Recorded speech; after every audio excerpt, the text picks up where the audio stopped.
anunue pamba sina gloves. Yule mama akaona sina uwezo, akampigia mkuu wa mkoa anataka msaada.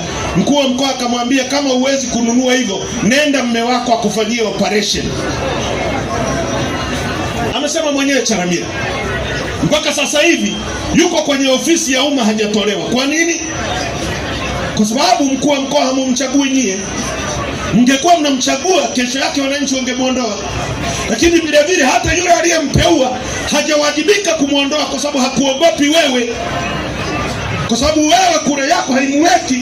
Rais Samia angejua kura yako ndio inamweka, angemfukuza Charamila kutoka ofisini kwa kucheza na bosi wake.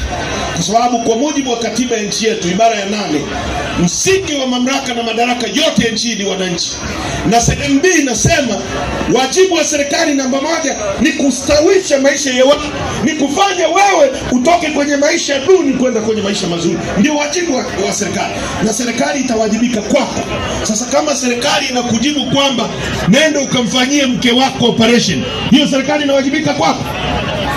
Haiwajibiki kwako, kwa sababu inajua kura yako haiwezi kumuweka madarakani. Sisi tumesema tunahitaji mfumo wa kiuchaguzi ambao kura ya mwananchi ndio itamweka kiongozi madarakani. Mkituweka sisi Chadema, tukishindwa kutekeleza yale tunayoyaahidi, muwe na nguvu ya kutupiga chini na kuweka watu wengine ili tuheshimiane katika taifa hili. Ndilo tunalolipigania. Hilo ndilo tunalolipigania. Wangapi wanaunga mkono kwamba wako tayari kuunga mkono mapambano haya ya kudai tume huru ili wote nyosha mkono tu. Waandishi wa habari, mnaona Watanzania wanasema no reforms, no reforms. Bila mabadiliko ya kisheria hakutafanyika uchaguzi. Mimi na Tundu Lissu tulichaguliwa na mkutano mkuu wa chama chetu, ukatuambia no reforms no election.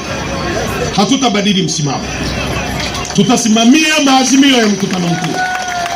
Sasa kama kuna wale watu wanatuambia twende tu CCM itupe viti, sisi hatuhitaji viti vya kupewa na CCM. Sisi tunahitaji viti vya kupewa na wananchi. Ili nikisimama bungeni, ili Susan Limo akisimama bungeni, asisimame kumshukuru rais, asimame kukuzungumzia wewe mwananchi uliyempa kura, sio kumshukuru rais. Tunahitaji mtunge mkono. Tunahitaji saini milioni 15 ambazo kila mtu ataandika kwenye karatasi ya petition. Iko hapa. Hii hapa.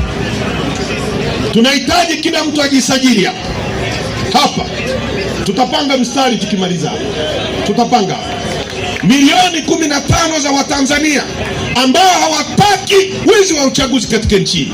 Tukishazipata tutazipeleka Umoja wa Mataifa, tutazipeleka Ulaya, kila sehemu, kwamba Watanzania hawataki wizi wa uchaguzi na majina yao haya. Tunaelewana vizuri? Hii kazi haiwezi kufanywa na Mgawe peke yake.